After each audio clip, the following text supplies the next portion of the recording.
जब भी हम किसी देश के राष्ट्रगान या राष्ट्रगीत को सुनते हैं तो हमारे मन में एक बिंब बनता है। बिंब ऐसा जो उस देश के सभ्यता, संस्कृति अथवा इतिहास से कुछ हद तक हमें परिचित करा ही जाता है।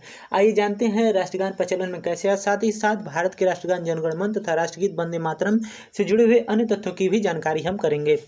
विश्व का सबसे पुराना राष्ट्रगान ग्रेट ब्रिटेन का गॉड सेव द क्वीन है, जिसे 1825 में राष्ट्रगान के रूप में वर्णित किया गया था। 18वीं सदी के मध्य से ही देश प्रेम के गीत के रूप में राष्ट्रगान प्रचलित रहा तथा राष्ट्रीय समारोहों में भी गाया जाने लगा था। राष्ट्रगान का प्रचलन सबसे पहले ग्रेट ब्रिटेन में है। वहाँ राजाओं की प्रशंसा में राष्ट्रगान गाया जाता था।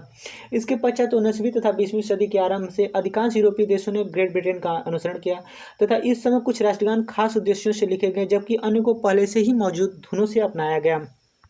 भारत का राष्ट्रगान जनगण मन की रचना नोबेल पुरस्कार प्राप्त भारतीय कवि रविन्द्रनाथ टैगोर द्वारा मूलतः बांग्ला भाषा में 1911 ईस्वी में की गई थी।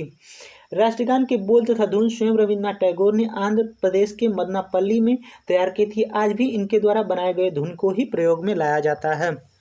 इसके हिंदी संस्करण को भारतीय संविधान सभा द्वारा 24 जनवरी 1950 को राष्ट्रगान के रूप में स्वीकृति प्रदान की गई थी। जनगण मन को पहली बार 27 दिसंबर 1911 को भारतीय राष्ट्रीय कांग्रेस के कलकत्ता अधिवेशन में गाया गया था। जनगण मन का वर्ष 2019 में मॉर्निंग सॉन्ग ऑफ इंडिया शीर्षक से अंग्रेजी में अनुवाद किया गया।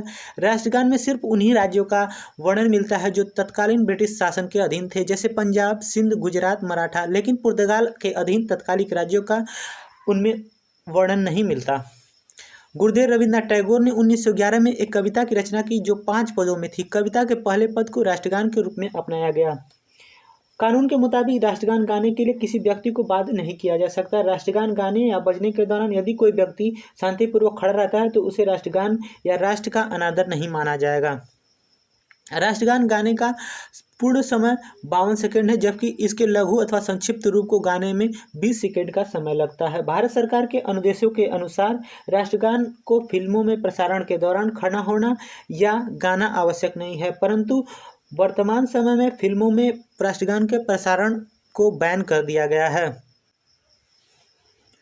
वही बात जब राष्ट्रगीत की करते हैं तो बंकिम चंद्र चटर्जी के द्वारा लिखित वंदे मातरम हमारा राष्ट्रगीत है। बंकिम चंद्र चटर्जी ने 7 नवंबर 1876 ईस्वी को बंगाल के कांतलपांडा के गांव में इस गीत को लिखा था। यह गीत आनंद मठ नामक पुस्तक में शामिल भी की गई थी और बंग भंग आंदोलन के दौरान वंदे मातरम राष्ट्रीय नारा भी बन गया था। वर्ष 1896 में कलकत्ता के कांग्रेस अधिवेशन में रविन्द्रनाथ टैगोर ने पहली बार वंदे मातरम को बंगाली शैली तथा लय में संगीत के साथ गाया था।